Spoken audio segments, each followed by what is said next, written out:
Bruchim haba and welcome everyone to a special edition of All Parsha, Parshas Korach, the Ramban on Parshas Korach. So for this week's presentation, we want to get right to the thick of it, and we're going to learn probably the central Ramban on the Parsha, and that is what was Korach's issue, what was his problem, what was the problem of Dasan va'Aviram, why did they start a fight with Moshe, how about the 250 men, what was their motivation. And the Ramban starts by analyzing the word vayikach, what exactly did Korach take. He cites Rashi, he deals with Rashi's explanation, the explanation of Medrash Tanchuma, the explanation of Targum Onkelos, the explanation of Rabbi Avram ibn Ezra. And then, in middle of this Ramban, the Ramban now discusses what was Korach's rebellion about. And he begins by citing the Ibn Ezra. He questions the Ibn Ezra and he offers his own interpretation. That's what I would like to focus on this week. Amar Rabbi Avram. Rabbi Avram ibn Ezra says, Kizeh hadavar haya b'midbar Sinai. Firstly, we need to know when did the rebellion take place. The Ibn Ezra's opinion is this took place in the Sinai desert. Oh, wait a second. The Jews were not in the Sinai desert. Last week's Parsha, Parshas Shlach, the Meraglim were sent out of Midbar Paran from Kadesh Barnea, and after the episode of Miriam, they traveled from Chatzeros and they went to Midbar Paran, so they were no longer in Midbar Sinai. Well, as Rabbi Avram ibn Ezra very often does, the Ibn Ezra learns in Muktam U'Uchar B'Torah. There is no chronology in the Chumash. And this took place before. When did this take place? Kashar nechlefu haBechorim. When the Bechorim were exchanged, that's this in the aftermath of Parak Gimel, Psukim Mem through Nun Aleph, v'nivdelu haLeviyim, and the Leviyim were separated. That took place Parak Ches, Psukim Hey through Chaf Beis. Ki chashvu, they all thought, the Bechorim thought, she'Adonenu Moshe, that our master Moshe asa ze midaitoi, he did this on his own. Lases gedula le'achiv, to give greatness to his brother. Basically, they suspected him of nepotism. They took away their rights of being b'chayrim, and he gave it to his brother. V'gam livnei kahas, he also honored the descendants of Kahas shehem kroivim elav. They were his relatives. U'lecho b'nei Levi, and likewise we know that when Moshe Rabbeinu addressed Korach, he said, Rav lachem b'nei Levi. So that means the b'nei Levi had an issue with Moshe. But here, we're seeing that Moshe did favor the b'nei Levi, shehemi mishpachtai. So now the Ramban is bothered. So why, citing the Ibn Ezra, why did the b'nei Levi have a problem with Korach? V'haLeviyim kashu alav. The Leviyim joined Korach's rebellion, ba'avor heyoisam Nesunim la'Aaron u'Levanav, because of the special attention that Aaron was given, that the Leviyim were Aaron's attendants, and they didn't like that. They appreciated the fact that they were selected, but that they should have to serve Aaron, that they did not appreciate. So according to the Ibn Ezra, this took place in the aftermath of the dismissal of the Bechorim in exchange for the Leviyim, and they suspected Moshe did it on his own accord to give greatness to his brother, and also to the Bnei Kahas, who are related to him, and for the Bnei Levi, who are from his family. So the Leviyim joined because they had to administer to Aaron. V'kesher Dasan va'Aviram, the reason why Dasan va'Aviram joined Korach, ba'avur shehiser haBechoira, the Ruvain Aviyam, because Moshe Rabbeinu formally removed the status of firstborn from their forefather Ruvain. They were descendants of Ruvain, they were from Shevet Ruvain, and Moshe Rabbeinu took concrete steps to take away the rights of Ruvain as the firstborn. Now, the Gam Korach, says the Ramban, Bechar Haya, Korach was also Bechar. So basically, there were a bunch of people, they each had different issues. The Leviyim didn't like the fact they served the Kohanim, Dasan va'Aviram didn't like the fact that their Zayda was mistreated in their mind by Moshe, and Korach didn't like the fact that he was rejected as a Bechar. So you have different groups, they each had their own issue, but the common denominator was they felt Moshe Rabbeinu's appointments were from his own mind. Says the Ramban, V'zeh midaito shel Rabbi Avram. This is the opinion of Rabbi Avram ibn Ezra. Shehu oimer b'makoymos rabim. He says in many, many places, Ein mukdam u'ma'uchar b'Torah l'Eretz Sinai. He says basically at will that there is no chronology in the Torah. Now, the Ramban himself also says there are times that Ein mukdam u'ma'uchar b'Torah, but the Ibn Ezra says we are not bound in the slightest by the chronology in the Chumash and the order that things appear. If there's any question or difficulty, we could immediately say it's just not listed in order. Says Ramban, Kvar kosavti, I already wrote earlier in Vayikra, Parak Tezayin, Pasuk Aleph, Ki al daiti, it is my opinion, Kol ha-Torah kula keseder. The Torah is written in chronological order, unless there's specific circumstances where the Torah writes that something transpired earlier or something transpired later. In other words, Ramban agrees that we are not absolutely bound by the chronology of the Chumash, but in general, things do happen in order unless the Torah specifically says otherwise.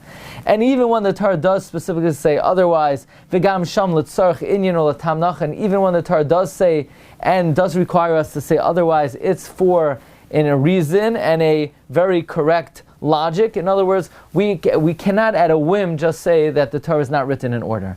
And therefore, according to Ramban, the Ibn Ezra's commentary on this episode is questionable, namely that this occurred in the aftermath of the selection of the Levium in exchange for the Bechayrim, and this did not happen in Midbar Paran, but in the previous Parsha we already left Midbar Sinai, and therefore the Ramban says, Aval haya ha'inyan hazeh b'Midbar Paran b'kadosh barnea achar maseh hameraglim.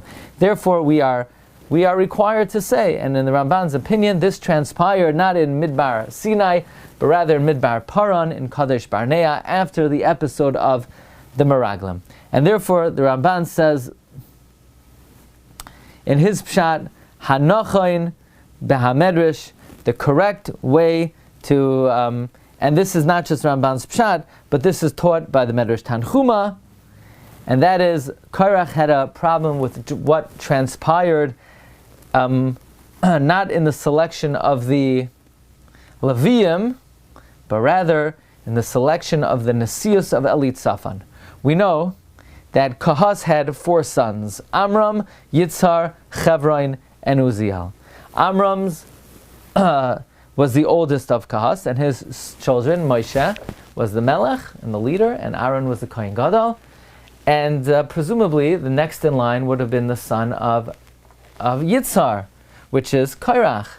But instead, the Nesius and the priesthood, the princeliness, the institution of being a Nasi, a prince, that presumably should have gone to Yitzhar, but instead it went to the son of Chevron, namely Uziel. And therefore, the Medrash says that Kshekas Korach al Nesias Eli Tzafan. Korach was upset in Eli Tzafan's position of leadership, Kamaima Rabbi Seinuzal, as our sages teach us. Bekine Gamba Aaron, and once he was added, he was also jealous of Aaron. K'moshe Nemar, like Moshe tells Korach, Ubi Kashtem Gam Kahuna, do you seek Kahuna as well? The Nimshechu Dasan va'Aviram Imai. And now, what were Dasan and Aviram's problem? Dasan and Aviram were drawn after Korach v'lo al ha'bechayra. Their problem was not that Moshe Rabbeinu took away the bechayra from their Zayda Ruvain, because that wasn't done by Moshe Rabbeinu. Ki Yaakov Avim, who asher not lo mi Reuven u'san Yosef. Yaakov was the one who took it from Reuven and gave it to Yosef. But rather, they actually supported and bolstered the taina of Korach. Avagam him amru ta'anasam. Their taina was in the aftermath of the Meraglim, lahamisenu ba'midbar. Do you want to kill us in the midbar? But you did not bring us into a land flowing with milk and honey. Now, the Ramban goes on to explain that if Korach was jealous of the appointment of Eli Tzafan and his princehood, then why is Korach complaining now in the aftermath of the Meraglim? Eli Tzafan was appointed well before.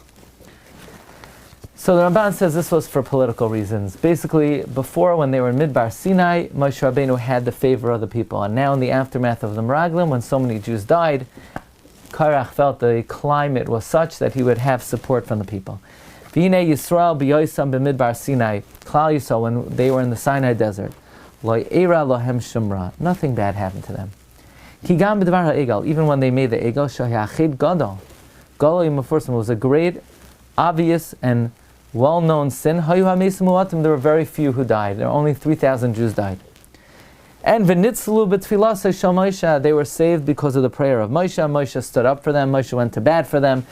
Shehisnapa aleim arba'am yom v'abaram laila. Moshe pled for them 40 days and 40 nights. V'hinei hayu oyav v'moisai, they loved him, kenavsham, like their own soul. V'shoymen elav, they listened to him. Kasher yitzav whatever he commanded them. V'yu haya adam moired al dvar Moshe b'zmanahu. If anyone would have rebelled against Moshe at that time, the people would have stoned them.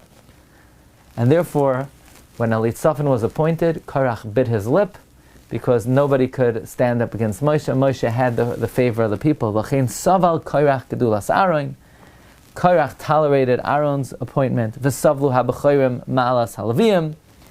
the firstborn tolerated the status of Levim. And anything Moshe did, whatever he did, was gold, because the Jews were invincible and untouchable.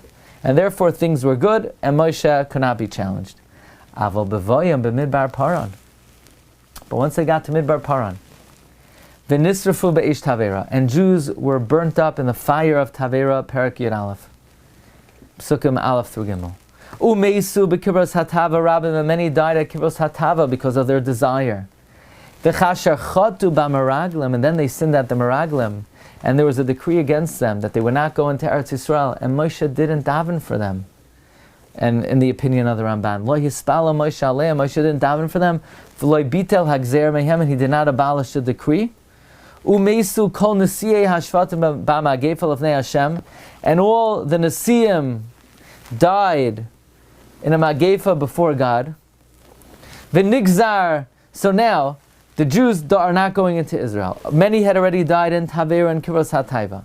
Moshe didn't daven for them, and all the Nesiyim died. And it was decreed on the people that they would disappear and vanish in the desert, and they would die there. The people were embittered. It was fertile time to create a rebellion. They said to themselves, that this is not because of their own sin. They blamed it on Moshe, that Moshe's words were causing them all kinds of troubles. This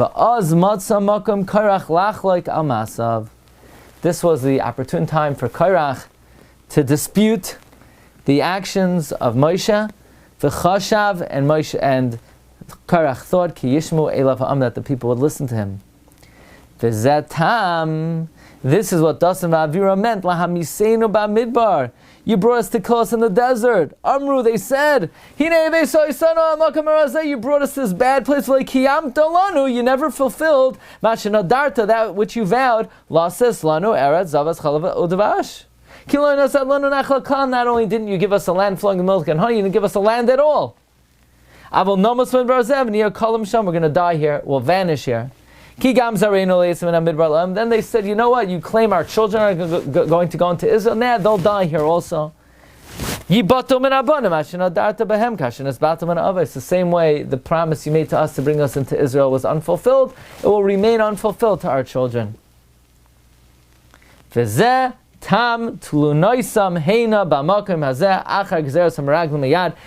the reason for their complaint here, after the decree of the Meraglim. In other words, Ibn Ezra learns that Korach and his men were upset of the appointment of the Leviim in place of the B'chayrim, and the Leviim didn't like that Moshe made them attendants to the Kohanim, and Dasan Ba'aviram didn't like the fact that their ancestor Ruvain was lost his B'char, and Korach himself was a B'char. So why are they waking up now? Ibn Ezra says, Ein muktam ulcha b'Torah. The Ramban says no, their problem was in the appointment of Elitzaphan. The problem was in the appointment of Aaron, and they could not wake up until now, when the people began to turn against Moshe because of what happened in Tavera and Kibbutz Hatava and the Meraglim, where it was decreed on the Jews they would not enter the Midbar. Now, what do the 250 men have to do with this? To that, the Ramban concedes to Ibn Ezra that the Hakara, if it's likely, ki hayu ela nekalim klum b'charis, could be these 250 men, they were all b'chayrim, they were all firstborn. Ki al kin char lahem ala kahuna, that's why they didn't like the fact that the service went to the kahuna, and that's why Moshe said, well, if you're right, let's do your old avodah, bring the kataris like you used to do, and let's see whose avodah God accepts. Therefore Moshe said to them, Sheyikchu machtos, they should take shovels, Kamin Hagam Harishon, as they did originally. The Yisgale Hadavar, and the matter will become revealed. Im Yivchar Hashem Bahem, whether God will select them, Oy Bakoyhanim, or the priests. So this is the Ramban's pshat. The Ramban learns the rebellion of Korach is in the immediate aftermath of Tavera, Kibbutz HaTaiva, and especially the Chet HaMeraglim. When they were decreed on the Jewish people, they wouldn't enter Israel, and Moshe did not daven for them the way he did after the Chet HaEgel. Now Moshe's status in the eyes of the people was tenuous, and Korach thought it was the right time to rebel. Okay, wishing everyone a wonderful week ahead, and Shabbos Mevarchim Chodesh Tammuz Parshas Korach, Bracha v'Hatzlacha v'Chol Tov.